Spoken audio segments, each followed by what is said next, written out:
اهلا بيكم على قناه البورصاجي. النهارده الفيديو التحليلي لليو اس 30. اللي متابع الفيديوهات بقاله فتره عارف ان فيديو يوم الاثنين او قعده يوم الاثنين اللي احنا بنقعدها مع بعض دي، الهدف منها حاجه واحده بس، ان انا بقعد اعمل التحليل بتاعي على الشارت. بنزل من اول الويكلي للديلي وبعد كده للون اور، وبعد كده بشوف الكالندر بتاعتي، بشوف ايه الاخبار اللي جايه، بشوف الاخبار اللي هتبقى جايه خلال الاسبوع. هل في عندي اخبار الاسبوع ده؟ في خبر يوم الثلاث ويوم الخميس، في خبر بكره ويوم اخر خميس اخر الاسبوع، والجمعة برضو في خبر. فدي الأيام اللي أنا بترجتها عشان أتداول عليها أو أخش فيها صفقات. طبعا إحنا بنعمل يعني، أو واحد لما بيجي يقعد يعمل التحليل ده، التحليل ده ليه فايدة مهمة جدا. إن نمرة واحد، اللي أنت تبقى شايف أنت فين من بداية الأسبوع لنهاية الأسبوع. هو ده مهم في إيه؟ ده مهم جدا علشان يديك خبرات. ده أهم حاجة أصلا تاخدها في التريدينج، تاخد خبرة الأسبوع اللي أنت كنت قاعد محلله ده. أنت كنت محلله غلط ولا كنت محلله صح؟ هل أنت كنت مستني الكي ليفلز اللي إحنا بنحطها مع بعض دي ووصل لها، والبرايس عمل إيه عندها، وبعد كده لما بتنزل على اللو تايم فريم مع خبر أو يوم فيه أخبار، بعد كده لما تخش صفقة بتخشها صح، والأسلوب لوزك بتاعك صح، التيك بروفيت بتاعك صح؟ هو ده الفاندمنتالز. يعني عشان تخش صفقه وان شاء الله تكون كسبانه، او الاحتماليه الكبيره اكتر انها تكون كسبانه، بيتعمل وراها شغل كبير قوي. ايه الشغل اللي بيتعمل مع قبلها او قبل ما تخش الصفقه دي؟ هو الشغل ده، تقعد تحلل، تقعد تشوف انت فين. انت فين من البرايس، انت فين من الماركت. انا دلوقتي فاتح الاسبوع التحليلي او الشارت التحليلي بتاع اليو اس 30، وقاعد بحلل. يعني بعمل ايه؟ يعني بشوف البرايس راح فين، بشوف الباي سايد ليكويديتي بتاعتي فين مناطق السيوله بتاعتي. انا بقتنع بحاجتين مهمين جدا: مناطق سيوله، باي سايد وسيل سايد ليكويديتي زي اللي انتم شايفينها هنا، والديلينج رينج والفير فاليو جابس. عبد الرحمن بعت لي وبيقول لي عايز شرح للفير فاليو جاب. طيب، الفير فاليو جاب نوعين، تمام؟ وبعد كده هنقسمها يعني. بس النوع الاولاني اللي هي الجاب ما بين ثلاث شمعات. يعني عندي شمعة أولانية أهي، دي الفيرست كاندل، سكند كاندل، ثيرد كاندل. أوكي، عندي ثلاث شمعات. الجام اللي ما بينهم دي جاب، دي اسمها فير فاليو جاب. شايف آخر شمعة اللي نازلة وأول الشمعة اللي اللي طالعة تحت دي اسمها فير فاليو جاب. تمام؟ ليه اسمها فير فاليو جاب؟ لأن جاب شايف البرايس نزل على طول. يعني البرايس كان في حالة هبوط شديدة جدا، لدرجة إن الشمعة الأولانية دي فتحت، الشمعة الأولانية فتحت ونزلت بهبوط سريع جدا، والشمعة التالتة فتحت برضو بهبوط سريع جدا، فساب لي عندي جاب. تتكلم في فير فاليو جاب في حالة الهبوط، تمام؟ في فير فاليو جاب في حالة صعود، زي إيه؟ زي دي، بكل بساطة يعني. شايف الفير فاليو جاب دي مثلا؟ دي في حالة صعود هنا اهي، دي فير فاليو جاب.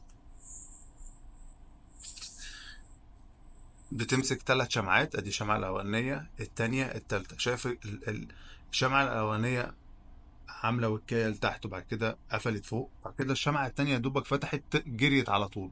فشايف ما فيهاش اي وكاية او ما فيهاش اي حاجة، ثابت جاب. والشمعة التالتة هي اخر او دي بداية الفير فاليو، فدي فير فاليو جاب في الباي سايد او في حالة الصعود. تمام؟ فالفير فاليو جاب زي ما قلت لك هي المسافة او هي الجاب اللي ما بين الشمعتين دول، او ما بين شمعتين دول. فالجاب في الفير فاليو جاب وفي الانفرجن فير فاليو جاب. الانفرجن فير فاليو جاب هي اللي هي نفسها الفير فاليو جاب لما تخترق. يعني ايه لما تخترق؟ تبقى مخترقة. يعني هوريها لك دلوقتي، كله على نفس المثال اهو. ادي دي فير فاليو جاب احنا عاملينها اهو، تمام؟ غالبا الفير فاليو جاب البرايس بيحب يطلع يعمل فيها اعاده تسعير، وبعد كده يحب ينزل تاني. اوكي، او يعمل فيها اعاده تسعير عشان دي حته ما اتعملش فيها اي مناطق تداول لسه، فبيطلع يعمل عندها اعاده تصحيح او تصعير، بعد كده ينزل تاني، او يخترقها. فلما تخترق زي هنا مثلا، دي كده تعتبر انفيرجن فير فاليو جاب. يعني ايه؟ يعني كان المفروض البرايس يطلع لغايه هنا بس، او يحترم الاوردر بلوك هنا بس. لا، دي طالما البرايس طلع بطريقه اجريسيف قوي كده، والشمعه الثالثه طلعت بطريقه اجريسيف كده، بص ما احترمش الجاب، بقت بالنسبه لي انفيرجن فير فاليو جاب. تمام. ف الفير فاليو جاب والانفرجن فير فاليو جاب احنا بنستخدمها بعد كده في الدخلات او في التداول، مناطق ممكن نخش منها تريدنج او نخش منها صفقات، وبتبقى بنستخدمها از سبورت وريزيستنت كده، يعني مناطق دعم للسعر، السعر يحب يروح لها يعمل اعاده تسعير بعد كده يكمل طلوع او يكمل نزول. او الانفرجن فير فاليو جاب هي منطقه بيخترقها السعر فيا دوبك يسند عندها بعد كده يكمل طلوع. فهي دي بشكل مبسط خالص ايه هي الفير فاليو جاب. نرجع بقى للتحليل الاسبوعي بتاع اليو اس 30 عشان مهم. وزي ما قلت لكم الاسبوع ده هيبقى فيه اخبار يوم الثلاث ويوم الخميس. فاتح الكالندر بتاعتك من على فوركس فاكتوري، كل واحد يفتح الكالندر ويشوف ايه الاخبار جايه يوم ايه، مهم قوي. تاني حاجه احنا بنحط الكي ليفلز بتاعتنا والتحليل بتاعنا على الاسبوعي الاول. اول سؤال تساله لنفسك، شمعة الاسبوع بتاعت الاسبوع اللي احنا فيه ده، النهارده يوم الاثنين اول يوم تداول اهو، اللي احنا ما بنتردش فيه، اللي احنا ما بنخشش فيه صفقات. الاسبوع ده هيبقى اسبوع بولش يعني طالع، ولا اسبوع بيرش نازل؟ ده اول سؤال تساله لنفسك. تمام. طيب اللي يخليني اجاوب على السؤال ده كذا حاجه. ان اول حاجه شايف الديلينج رينج ده، شايفين الديلينج رينج ده؟ كل ده اسمه ديلينج رينج. كل ده اسمه سوري كل ده اسمه ديلينج رينج. اوكي. ما هو الديلينج رينج؟ ديلينج رينج ده المنطقه اللي السعر عمل فيها، طلع جاب هانت سيل سايد الباي سايد ليكويديتي هنا، ونزل هانت سيل سايد ليكويديتي، ساب لي حاجه اسمها ديلينج رينج. ديلينج رينج ده بيتقسم لي لمنطقتين مهمين جدا، البريميوم والديسكاونت. تمام. والايكوليبريم. الايكوليبريم دي منطقه التعادل. يعني انا زي ما قلت لكم قبل كده، لما احب اشتري اليو اس ستوكس اشتريها في الديسكاونت، دي مناطق ديسكاونت. لو حبيت اشتري يعني كلونج تيرم بوزيشن، ما اشتريش غير من تحت، ما اشتريش غير في مناطق الديسكاونت. زي ما كده ما تخش مثلا اي سوبر ماركت وتلاقيه مثلا عامل لك 50% ديسكاونت على اللحمه، يبقى اشتري. عامل لي ديسكاونت على اللحمه، ما اشتري اللحمه دلوقتي. هو نفس الكلام بالظبط. عامل لك لما البرايس ينزل لك هنا يبقى ده في ديسكاونت، لا اشتري طبعا في الديسكاونت. ولما اجي ابيع في الغالي اللي هو في منطقه البريميوم. فده بشكل مبسط ده الديلينج رينج. وزي ما انتم شايفين معايا كده ان البرايس اتحرك في الديلينج رينج ده، طلع لغايه الاوردر بلوك. شايفين الاوردر بلوك اللي على اللي على الويكلي؟ هايلايت عليه كده بسرعه. كل ده الاوردر بلوك. ده الاوردر بلوك اللي على الويكلي. طبعا البرايس هنا ما احترمش الفير فاليو جاب دي، وطلع لغايه اخر اوردر بلوك او الماجنيفيكيشن بلوك، لغايه الاوردر بلوك. وراح الاسبوع اللي فات طبعا اجريسيف نزول، يوصل على الاقل منطقه الايكوليبريم. فانا متوقع كده ان الاسبوع اللي احنا فيه ده، الاسبوع ده يوصل لمنطقه الايكوليبريم، يعني يكون في تمدد هنا. ممكن يكون تمدد بوكايه ويطلع تاني، او هتبقى تمدد لمنطقه الديسكاونت. هنعرف ده ازاي؟ لما ننزل على الديلي، ننزل بقى على الديلي ونشوف ايه اللي بيحصل على الشارت الديلي.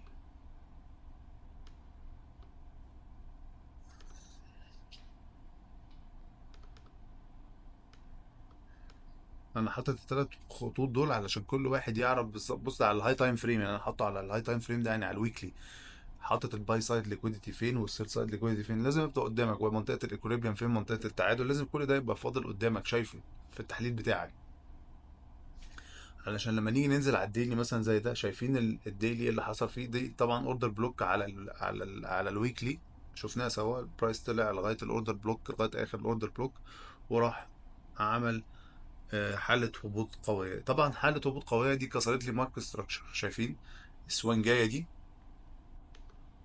شايف دي سوينجاية. سوينج يعني عاملة لو وهاير هاي من تحتها من جنب الشمال واليمين. فالسوينجاية دي اتكسرت، دي تنم ان البرايس عنده استعداد ان هو ينزل اكتر. تمام. طبعا البرايس طبعا ما بياخدش اتجاه على طول يعني، فلو هو ممكن هينزل مثلا عندنا هنا فير فاليو جاب، برضه هنشوف البرايس هيعمل فيها ايه. دي فير فاليو جاب، وزي ما قلت لكم نص الفير فاليو جاب مهم جدا، اللي هي المنطقه دي.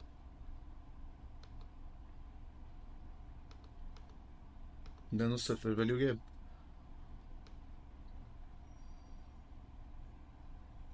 فانا مستني اشوف ادي النهارده يوم الاثنين، زي ما قلت لكم يوم الاثنين انا ما بعملش اي حاجه خالص، قاعد بعمل اناليسيس بتاعتي، بحط الكي ليفلز بتاعتي، وقاعد براقب الماركت. بكره في خبر ممكن اخش التريد بكره، بس النهارده ما مدش ايدي على الشارت. ليه؟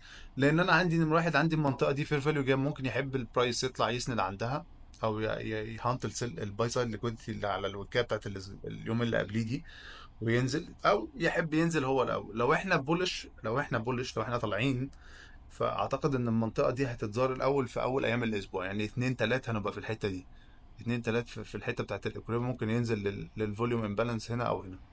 تمام. واللي مش عارف ايه الفوليوم امبالانس ممكن يكتب لي في التعليقات، ان انا اتكلمت عليها كذا مره. تمام. لو احنا بيرش، هو كمان بيرش، اعتقد الاثنين والتلات هيبقوا في الحته دي. اتنين وتلات طالعين هيسندوا في الفير فاليو جاب دي ويكمل نزول تاني. لان غالبا بتبقى الاثنين والتلات دي بدايه الايه، بدايه الاسبوع اللي بتبتدي فيها ايه، بيبتدي ده الاوبننج برايس، وبعد كده البرايس بيعمل مانيبيوليشن، وبعد كده يعمل ديستريبيوشن. فده هيعرفنا ايه، هيعرفنا النهارده يوم الاثنين احنا فين. وعلشان برضو ناخد كي ليفل تاني نقدر نحدد عليه البرايس عايز يروح فين. بس ده جاست للمتابعه مش اكتر، ده مش معناه انك تخش تريدر. اوكي. هنشوف نص الوكايه دي، لان نص الوكايه دي البرايس بيعتبرها برضو از جاب بتاعت اليوم اللي قبليه. لو انا لقيت ان البرايس مش قادر يطلع يكسر الحته دي، هوريها لكم على الوان اور او على اللو تايم فريم. لو مش قادر يطلع يكسر الحته دي وكسر اوريدي اللو دي، يبقى ده معناه ان هو لسه في حاله نزول قويه جدا. وخلي بالك ان الايكوليبريم تحتيه خلاص اوريدي، فاعتقد ان هو هينزل الاول في الحته دي. خلينا نشوف الوان اور بتقول ايه، الوان اور او المنظر على الوان اور شورت هو عامل ازاي، بحيث ان احنا نشوف كل حاجه.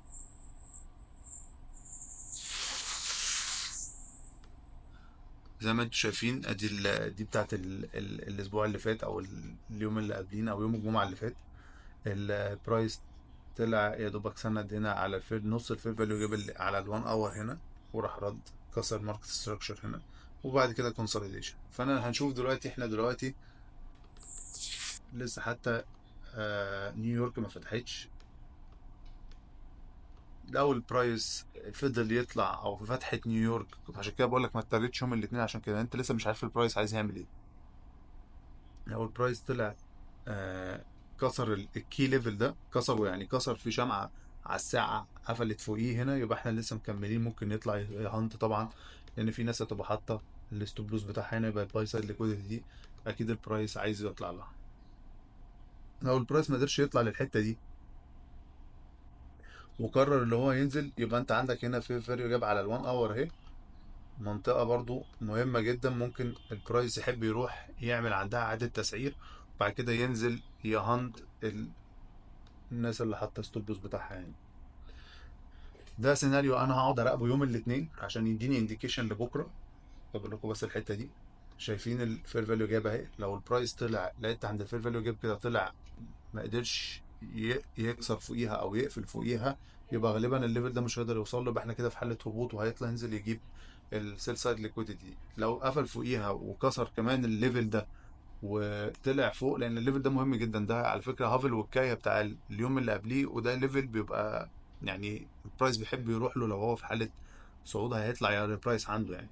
يبقى هو هيتارجت الباي سايد اللي فوق دي، يبقى ده الباي سايد ليكويديتي اللي فوق دي، هيبقى عايز يطلع يتارجتها.